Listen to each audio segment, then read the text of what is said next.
I'm Nate Eaton, and today I'm talking with John Thomas. For those of you familiar with the Lori Vallow case, you likely heard his voice every day, or if you were in the courtroom, you saw him. We're not going to talk about that today, but we are going to talk about an aspect of the Chad Daybell case, and that is the death penalty. And not just his case, obviously. There's some other cases that are happening in Idaho, and it's been in the news a lot lately, so I asked John if he could come in and kind of explain exactly how this whole death penalty issue works. So thank you, John, for coming in. Sure. Let's just get started with, how does an attorney like yourself become qualified in a death penalty case? So there's two versions of a death penalty qualified attorney. The first version is your first chair. The second version is your second chair.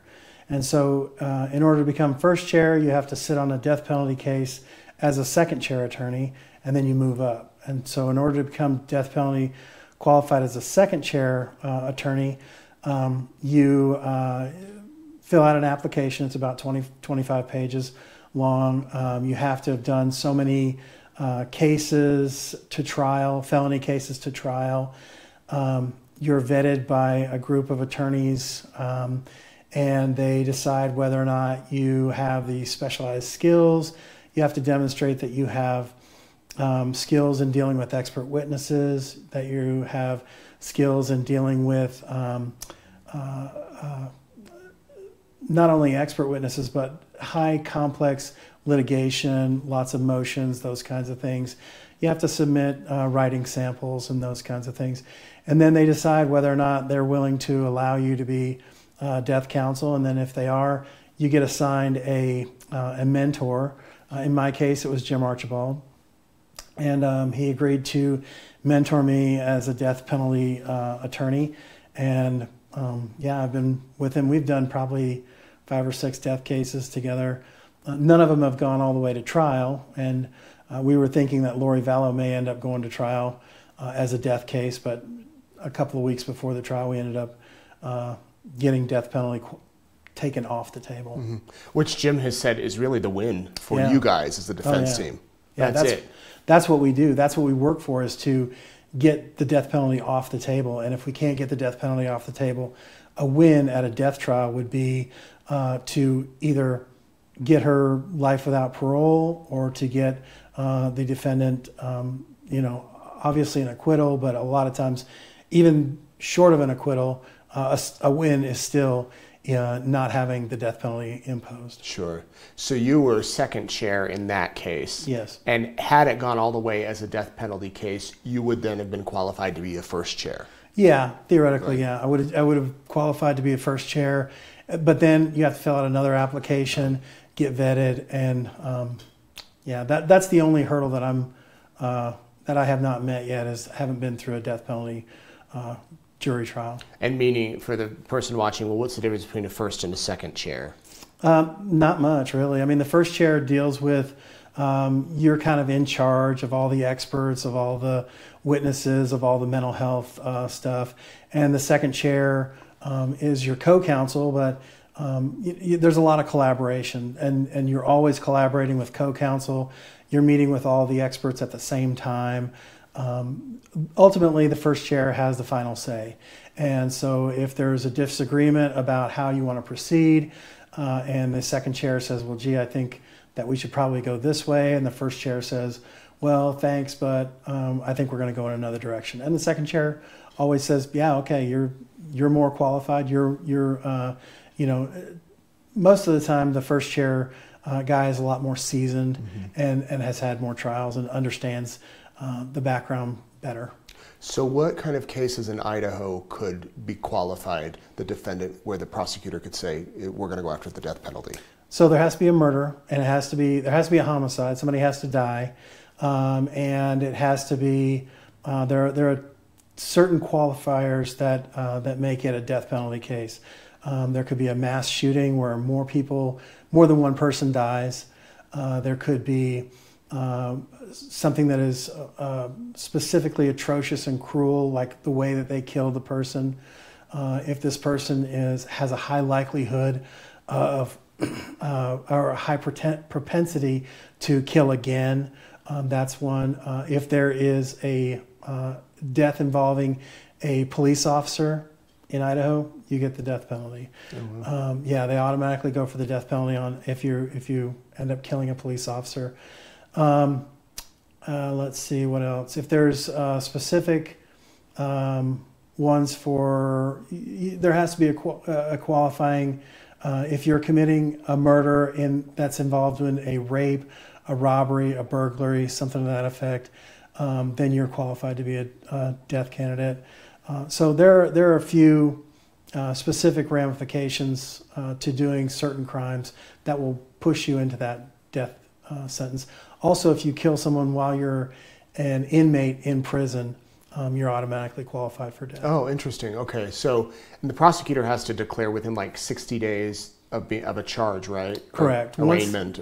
Once they're arraigned on that charge, the person will plead guilty or not guilty. Generally, in a death case, if it's a murder one case, they'll plead not guilty. And then the state has 60 days from the date of that arraignment to say, yes, we're going to seek the death penalty. No, we're not going to seek the death penalty.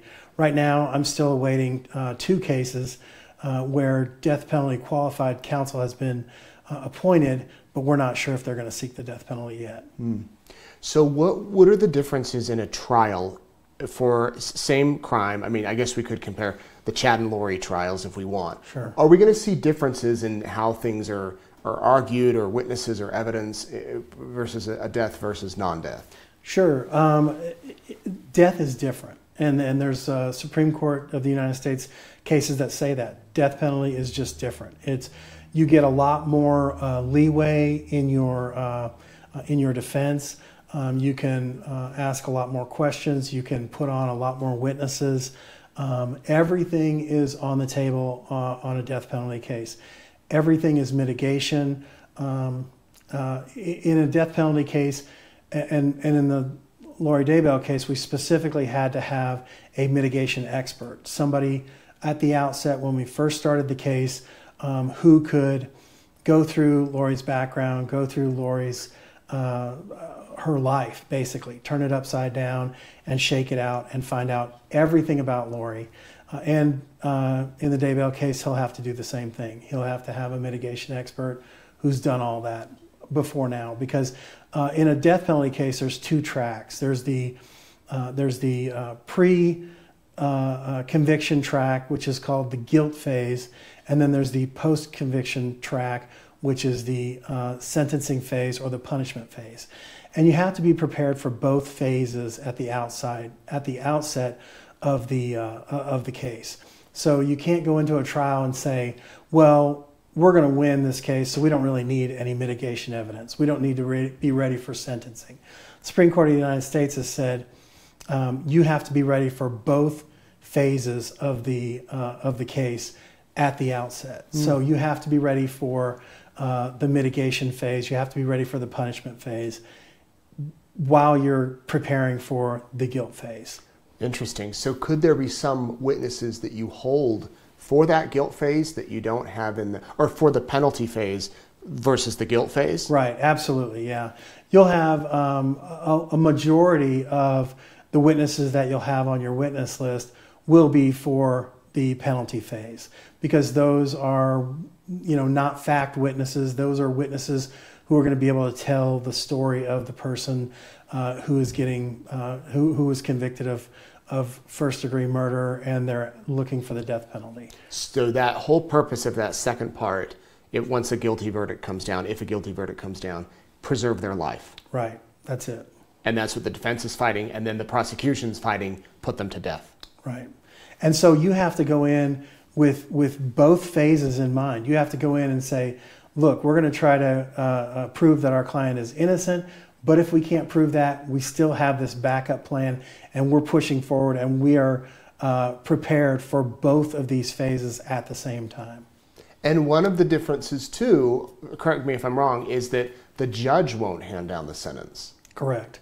It is the jury. The jury is the only one, and it'll be the same jury that is in the guilt phase. So you'll go through the whole trial like a regular trial, and the jury will hear all the evidence. And then once the jury says guilty or not guilty, if they say guilty, then immediately, not necessarily immediately. So if it happens on a Thursday, they might start the new trial on Monday. Mm-hmm. But it will be within days, and it'll be the same jury who hears the punishment phase of it. And so once they found this person guilty or not guilty, if they find them guilty, then they move right into the punishment phase, and the jury will now hear a brand new trial. You'll have a new opening statement. You'll have a new witnesses testifying. The prosecution will put on aggravating witnesses who will say, you know, this person needs to be put to death because of X, Y, and Z. And the defense attorney will put on witnesses who say, no, this person's life has some value. Their life is worth saving, and we need to save that person's life. And when the jury goes back to deliberate, they deliberate on the guilt phase, whether or not they're guilty or not. And then they have to deliberate once again on a whole nother. They go back into the same room, and they all argue over whether this person is worthy of death or not worthy of death. And it only takes one person to say, nope, I'm not going to put this person to death. And if they do that, then the whole deliberation is over. Really? Yeah. And then they can't put them to death. It has to be unanimous vote that this person is worthy of death. Wow. So how long could that penalty phase take? I mean, could that be another week or two? Or? It could be weeks. Yeah. Wow. Because the defense is going to put on lots of witnesses about this person's life. They may put on a third grade teacher who says, oh, you know, Johnny he was such a sweet boy, but, you know, he came to school sometimes and he didn't have lunch. Or he came to school and he was, you could tell that he had been beaten down by his family, by his parents or siblings or whatever, or you know, different things that happened in his life, which would relate to somebody saying, well, gee, he didn't get a full fair shake at life. You know, they may put on a high school teacher who said, wow, I remember this guy, and he was so nice to these other kids. There was a new kid that came in, and he was the first one to go to this kid and shake his hand and say, hey, you know, he really welcomed this person in. And so that gives him a redeeming value. You know, you could put on somebody who worked in a job with them and said, hey, he was a hard person to deal with, but at the end of the day, he really taught me some serious lessons in my life, and he really showed me my work ethic and how well this went. So mitigation can be anything. It can be anything from, you know, a third grade teacher to a military officer who says, I know this person and I know that he's worthy of living in life. There's some redeeming value. Right. So then the jury, once that portion's finalized, I guess there's going to be a closing argument too from both sides? Yeah, there'll be a closing argument. They deliberate, they come back right away or however long till deliberate, and they say, this is the sentence. Yeah. And then the judge, that's what it is. Yeah, there's only two sentences, either death or life in prison without parole. So you can't do 20 years? No. It's got to be one or the other. Yep. Yep. Wow. So then we hear a lot about once somebody's been sentenced to death, it taking years and years and years and years for the execution to actually happen. Yeah. In Idaho, at least. Everywhere. Why is that? Because you get certain appeals, and there are certain mandatory appeals that they have to do, and certain safeguards. I mean, it takes a lot to kill a person. And if the state and if the government is going to take someone's life, we want to make sure absolutely that this person actually did it. You know, I come back to the Chris Tapp case, and I always come back to the Chris Tapp case because it was so jarring for me to read the sentencing memoranda and hear the prosecutor asking for the death penalty. He asked for the death penalty, and the judge, ultimately, back then, the judge had the decision to whether, yes, I'm going to give you the death penalty, or no, I'm not going to give you the death penalty. It wasn't up to the jury at that time. It's changed since then. And the judge luckily said, no, I think there's some redeeming value to you. I think there's something in you that is worth saving. And I'm glad he did, because 20 years and 58 days later, we have a guy who was taken out of prison and was released, and now we find the guy who actually did the murder. And so there are a lot of safeguards in there for that specific purpose. We don't want to kill somebody unless they really, really deserve it. The death penalty is reserved for the worst of the worst. Did that case change your views on the death penalty? Chris Tapp? Yeah. Absolutely. I mean, I was always, I used to be of the ilk of, you know what, if somebody's really that hardened and that bad, then yeah, they should probably get the death penalty. And now how do we even know? That's where I'm at. How do we even know if this person actually did it?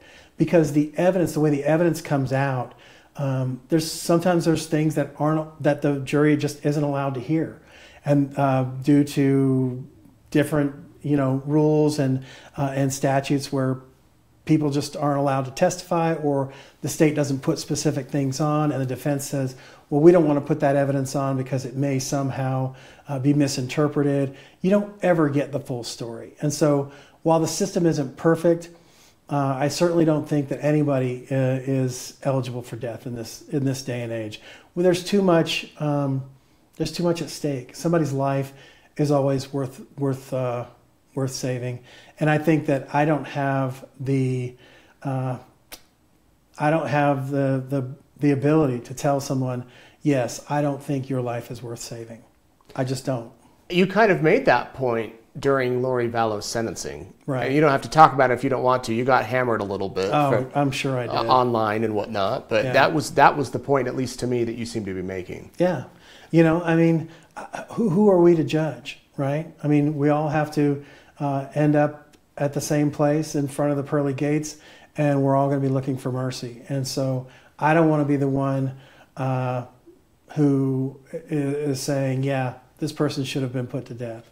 I just don't think that's ever appropriate for a human being to say that this person should be put to death. And in Idaho, there's the lethal injection or firing squad. Firing squad now. They haven't quite built the facility yet, so I think they're still working on that. But yeah, I think we're going towards firing squad, which I don't know if it's less humane because you have to have humans pulling the triggers on these guns, and I'm just not sure that we are prepared to say, yes, put me behind that gun, I want to kill someone. It's different when you go hunting and you kill an animal, but when you kill a human being, even if it's in the most humane type of a way where you're in a firing squad and this person has been proven beyond any reasonable doubt that they are the worst of the worst and should be killed off, I'm just not sure as a human being that we're prepared to take that on for the rest of our lives. Anything you want to add about the death penalty that we didn't get to? If you're ever on a death penalty case, think about it. I mean, really pour your heart into it and say, is this really the right decision for this particular person? Because you're not just affecting the victim's family who have lost somebody. You're affecting other families, and you're affecting possibly your own psyche, where it comes out years later, sometimes 20 years later, that, hey, this guy was really telling the truth. He really didn't do this particular crime.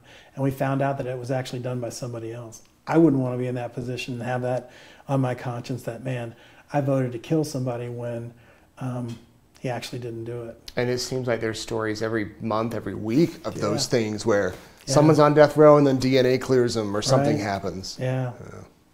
Well, thank you so much, John. I appreciate your insight, and thank you for explaining a kind of a complicated thing. As you said, we don't really have a lot of these cases that actually go to trial and go through all the way. So this might be the first and the last for a while.